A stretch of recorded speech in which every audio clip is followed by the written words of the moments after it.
Amis des alimentations programmables, bonjour.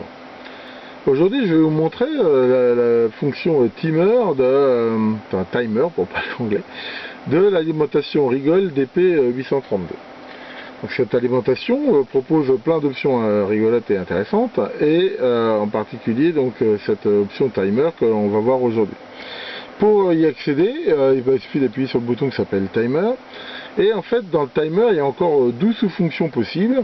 Une qui s'appelle timer et l'autre qui s'appelle délai. Alors, on va pas regarder délai aujourd'hui, je ferai une autre vidéo là-dessus. Mais pour info, donc délai, c'est ce qui va permettre de dire qu'on met en route la lime pendant un certain temps et on la coupe pendant un certain temps. Et ensuite, on a timer. Timer, on va voir, ça va permettre de faire varier cycliquement la valeur du tension et de la courant. Alors, pour aller dans timer, la première chose à faire, c'est d'aller dans timer 7 ici, où on voit qu'il y a deux notions intéressantes. Il y a la notion de cycle et de groupe. Alors, groupe, c'est quoi? Un groupe, on va dire, c'est chaque colonne ici de ce tableau. On peut voir ça comme un mini tableau Excel, où à chaque colonne, on voit qu'il y a un voltage, un ampérage et une durée. Donc le principe, c'est que quand on va lancer le système, il va appliquer la tension et la limitation en courant pendant la durée indiquée et passer au groupe suivant et ainsi de suite. Donc on peut choisir le nombre de groupes. Ici par exemple il y a 20 groupes, c'est-à-dire qu'il va y avoir 20 valeurs différentes, mais on peut en choisir d'autres. En fait les groupes ça va de 1 on va dire à n. Et le cycle, alors le cycle c'est quoi? Combien de fois il va répéter ça? Alors ces valeurs, il y a un éditeur où on peut les rentrer à la main, mais c'est relativement fastidieux. Ou alors, ce qui donne un truc qui est très intéressant, c'est qu'il donne un système de template pour pouvoir les saisir avec des modèles. Donc là, pour faire ça, on appuie sur template ici, et voilà, là on voit par exemple c'est sinusoïdal. Donc, pour éditer ça, on va choisir déjà si on veut éditer un courant constant et faire varier la tension, ou une tension constante et faire varier la limitation en courant. Donc là, on va faire varier la tension. Ensuite, dans type, ici, on voit qu'il y a différents modèles de données. Là, c'est sinus, mais on peut faire des pulses, on peut faire des rampes, par exemple, on peut faire des marches d'escalier. On voit qu'il y a un choix relativement intéressant. Donc, la type, on va revenir sur sinusoïde. Ensuite, l'assistant va permettre d'éditer la valeur max et min. Donc ici, par exemple, j'ai choisi de faire varier la tension entre 0 et 30 volts. Choisir le nombre de points, sachant que chaque point, en fait, donc ça correspond à un groupe, en fait. Et ensuite, intervalle. Alors, intervalle, ça va être la durée de chaque point. Donc ici, c'est 1 seconde. Il faut savoir qu'on ne peut pas descendre en dessous d'1 seconde. Donc, c'est pas un générateur de fonction qui va vous cracher des kilohertz. Le but ici, c'est de simuler des variations donc relativement longues. Une fois qu'on a fini d'éditer tout ça, on peut inverser la courbe si on veut. Et ensuite, on va appuyer ici sur Construct. Construct, en fait, ça veut dire qu'à partir de tous les points là qu'on a mis, il va remplir le tableau. Donc quand on vient ici, on voit que tous les points sont remplis. Donc maintenant qu'on a fait ça, on va pouvoir utiliser notre timer, sachant que ici on peut aussi choisir le nombre de cycles. Donc par exemple là, pour la démo, on va mettre, je sais pas, 4 cycles par exemple. Donc pour éditer le nombre de cycles, c'est très simple. Ici, voilà, on va dire 4 cycles. OK. C'est-à-dire qu'en fait, il va répéter, ça revient au nombre de périodes. Ici, il va faire donc 4 périodes de sinusoïde. On voit ici qu'il y a save et read.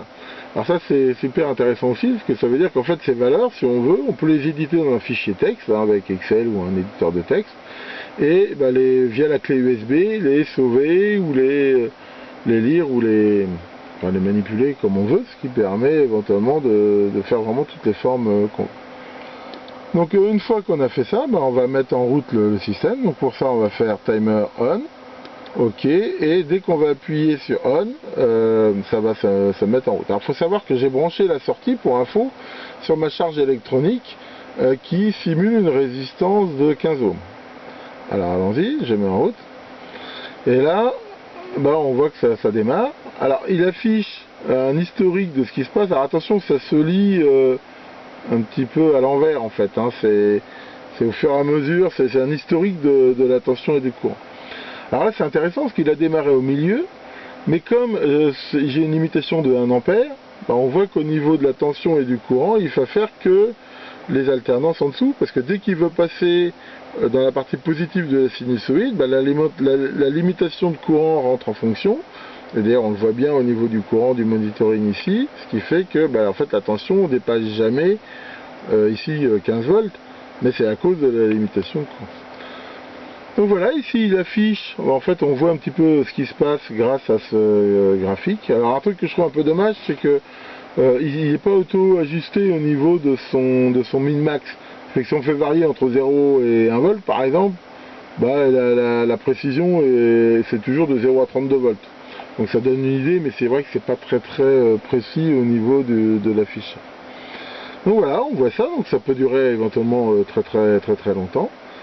Et une fois que c'est terminé, alors une fois que c'est terminé, en même temps on a deux possibilités, ce qu'ils appellent le end state, qui permet de dire où je coupe l'alimentation. Je crois que j'ai choisi ça ici. Ou voilà, toc, voilà, on voit que c'est fini, donc il a coupé. Ou alors dire bah, de rester sur la dernière tension qui était programmée. Donc on pourra dire, bah voilà, je te fais monter à la fin à 22 volts et d'y rester. Donc voilà, on voit que c'est quand même super simple à utiliser. Donc bah, à quoi ça peut servir? Ben, ça peut être très intéressant de regarder par exemple dans le temps, faire varier, simuler des variations de tension, regarder un régulateur par exemple qui est censé marcher entre différentes plages de tension, ben, si il supporte ça, et on peut faire des tests comme ça pendant toute une nuit. Au niveau du nombre de cycles, il y a la possibilité de faire infinite, c'est-à-dire en fait de les répéter jusqu'à temps qu'on l'arrête. Donc voilà, ça c'est, on peut faire ça. Alors on peut faire ça sur n'importe laquelle des sorties ici de l'alimentation. Bah voilà pour cette petite présentation. Merci beaucoup de votre attention et à bientôt pour de nouvelles vidéos.